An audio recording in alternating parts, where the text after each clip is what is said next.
Hi everyone. My name is Haley, and today I will be discussing the contents of the interview that I had with a man named Stephen Finicky. Now, Stephen is currently my manager at the Starbucks that I work for, but he has a total of 7 years as a manager for the Starbucks company.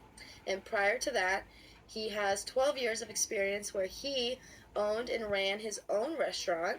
So overall, he has a total of 19 years working for the customer service industry where he was either some kind of leader or manager role. Therefore, I really wanted to interview him about the leadership styles and communication styles that were successful for him over his years of experience in the industry. The two topics that we are going to discuss today are transformational leadership styles, and the second one is empowerment. Now, the one thing I really learned from the interview from Stephen was how important and effective being an empowering leader can really be for your followers. In order to be a good leader, I believe that you do have to show the followers and the employees of your group how to be a better leader in order for your group to grow and successfully aim towards your goal. Now, in chapter 4, transformational leadership is discussed, and it is actually described as, quote, empowering and inspirational. It is a way to elevate leaders and followers to a higher level of motivation and morality. Now, there's 5 different characteristics of transformational leadership, and those 5 include being interactive, being creative, being passionate, being empowering, and being a visionary.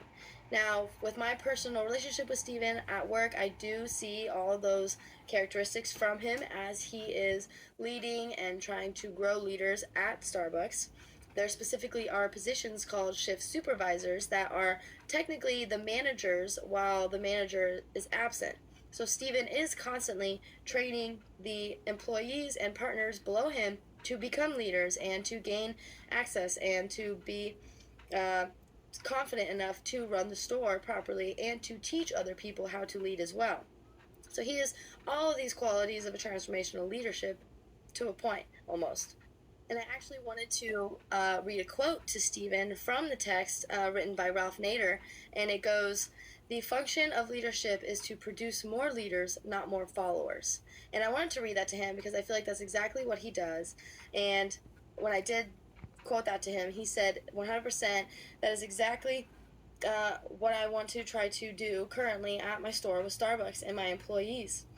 He describes how empowering the partners to step up and lead when they have the chance to, and to interact with them and coach them to be their own version of a leader is what he is striving for.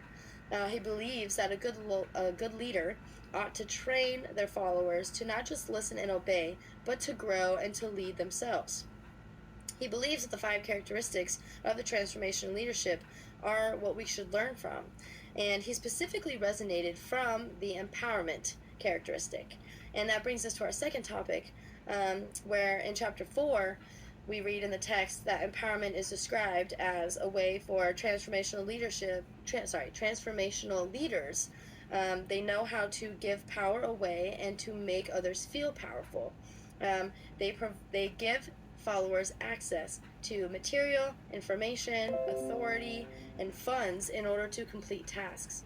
And Steven said that's exactly what he wants to do, especially in order to run a company like Starbucks successfully. He wants to give partners at Starbucks the chance to become their own leaders, and those are the things that he does need to give to them in order for them to grow properly. Now, although empowerment is shown as its own individual characteristic as a transformational leader, Stephen brought up something interesting how he believes that in order to empower the followers to be better leaders, he believes that he has to incorporate all those characteristics in order to empower properly. Meaning, he needs to show the passion he has for the company. He needs to interact with the partners and coach them and observe them and help them become a better leader in order to empower them more. He wants to show them the creativeness that everyone can have in order to be a leader.